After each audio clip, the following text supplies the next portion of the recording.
देश की ताकत तीनों है, महान जवान, किसान और जनता महान। 1971 की याद दिलाकर पायलट का पलटवार, राष्ट्रवाद पर हमें न सिखाएं।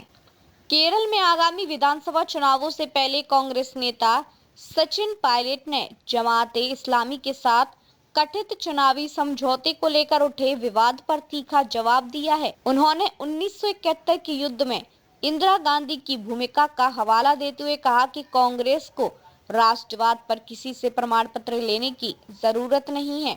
पायलट ने कहा कि ये मत भूलिए कि इंदिरा गांधी ने पाकिस्तान को दो हिस्सों में बांटा था। उनका संकेत 1971 के भारत पाक युद्ध और बांग्लादेश के गठन की ओर था। उन्होंने कहा कि कांग्रेस का राष्ट्रवादी और धर्मनिरपेक्ष चरित्र ऐतिहासिक रूप से स्थापित है और उस पर सवाल उठाना राजनीतिक दुर्भावना से प्रेरित है। केरल में कांग्रेस पर जमाते इस्लामी से कथित चुनावी तालमेल के आरोप लग रहे हैं। सत्तारूढ़ एलडीएफ और भाजपा का दावा है कि यह कांग्रेस की धर्मनिरपेक्ष छवि के खिलाफ है।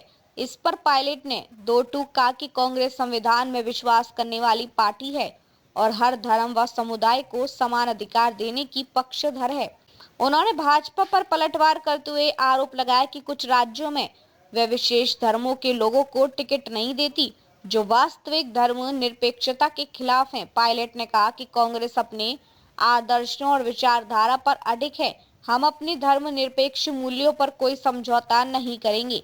सबरीमाला मामले में सुप्रीम कोर्ट द्वारा 9 सदस्यीय संविधान पीठ गठित किए जाने पर पायलट ने टिप्पणी से परहेज किया, लेकिन कथित स्वर्ण चोरी मामले में राज्य सरकार की पारदर्शिता पर सवाल उठाए।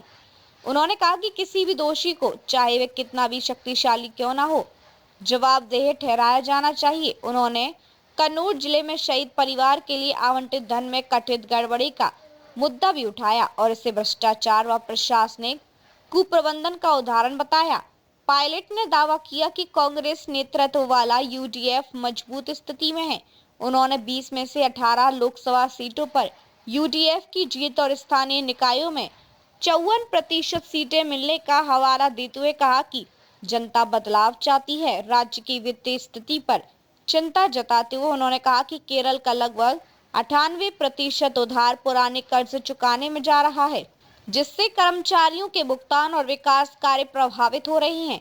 पूर्व केंद्रीय मंत्री मनीष शंकर अय्यर के उस बयान पर जिसमें उन्होंने एलडीएफ की वापसी की भविष्यवाणी की थी, पायलट ने कहा कि अय्यर अब कांग्रेस का हिस्सा नहीं है और उनकी व्यक्तिगत राय पर टिप्पणी का कोई कारण नहीं है।